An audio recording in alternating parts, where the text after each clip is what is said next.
Hi guys, it's Misty. Welcome to my YouTube channel. So, new theme this week, always fun challenges, is paper piecing.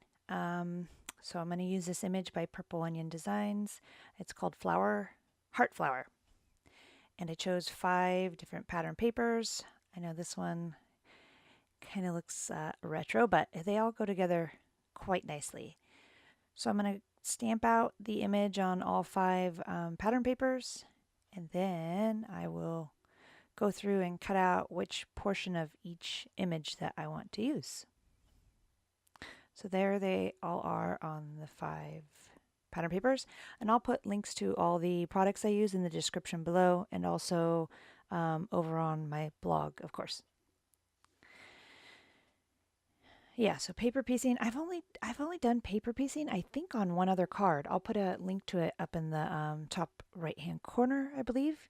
I did a card using some Stamping Bella images, these adorable girls, and I did paper piecing for their dresses, and then I just colored the rest of the images with my Copic markers. So I need to use this more often, though. I like it. It's fun. So for the stem part of it, I didn't quite know which of these two that I wanted to use, so I went ahead and cut out the whole stem on both of them, and then, you know, me and my indecisive ways, I had to hold both of them up and try to figure out which one to use. So I really liked both of them, but the polka dot one didn't seem to go with the other paper as much, so I just used a leaf off of that paper because I like the paper a lot.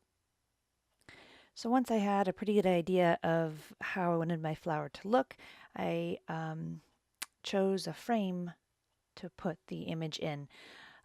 So I tried the rectangles and I tried the oval, and I ended up liking the rectangle a lot, so I used that one. And then since the heart was the only bit of that little maroon color or plum color, I don't know what this color is, I did a background using that color as well. Yep, never planned these out, so you get to see me hemming and hawing over what to do as we go along here. And the sentiment I wasn't quite sure what to do with because I knew I didn't want another shape on the card.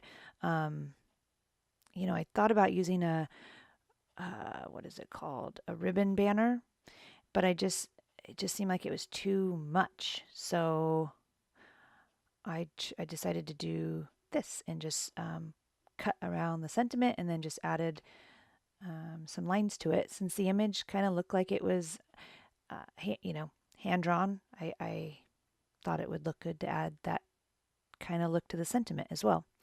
And now that I look at this, I could have just stamped the thanks right on the lower portion of the background there. That probably would have looked good too. So yeah, so I added some foam squares, adhesive squares to the heart to pop it up. I wanted to add some dimension, and I almost forgot to go around all of the shapes here with a black marker. Of course, I put the glue on first and then went around it, and I forgot again on the next portion. But the glue, I used the two-way glue pen, and the pattern paper was so thin that you could see it through the pattern paper. It just made it look wet. So I was hoping that it would dry and you wouldn't be able to see it, but and it did. I figured if it didn't, it would just look like it was part of the pattern paper. So it's amazing what just using this black marker will do for an image. You know, any imperfections, you just go around it with a black marker and you can't even see where you didn't cut perfectly. So I'm glad I didn't forget completely. Just adding a little bit of glue to get the stem on the flower. And I was going to use that for the rest of the image, but I decided to go with the pen again and, you know, just hope that it would dry. So once I got the image on the frame there, I went ahead and put the heart on to give it some dimension. And it wasn't quite enough dimension, so I I decided to pop up that whole panel there on some craft foam to give it even more dimension. So I just took a scrap piece of foam and added it to the back. I used my crocodile to round the edges, and then some double-sided adhesive, my favorite double-sided adhesive for craft foam. And I'm using the Desert Storm 100-pound cardstock for my card base. So there's a crocodile corner rounder, and then there's a crocodile brad setter. Guess they're both called crocodile. And I use them both. All right, at the last minute before I put this on, I decided to add some color around the edge. And so I pulled out the Victorian Velvet Distress ink, and using these wonderful clarity brushes, I just brushed some color just around the edges of this little framed part. And I think it's exactly what it needed. It was just a little too white for this particular card. So then I just added a twine bow at the top. And since the bow or the twine was going on the inside of the card, I didn't want to tape it down.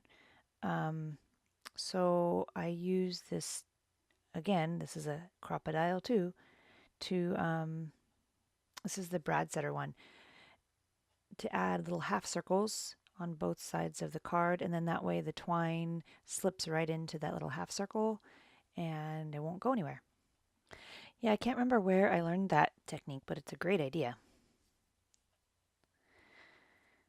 Works perfectly. See right there, you can see the little half circles pretty well against that purple background. And then it just stays right in place. I had already cut the twine, so it was kind of short at this point. And I always put a glue dot behind the bow, just so it doesn't come untied in the mail. But of course, I didn't quite get it where I wanted it, so then I had to unstick it and scoot it over just a smidge to the right. I wanted it kind of centered off to that little section right there. I wanted it centered. And it was too close to the framed part. And that's it. That's my card for the paper piecing challenge.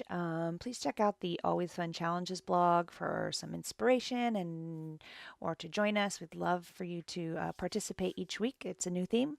And thanks for watching. See you next week. Bye.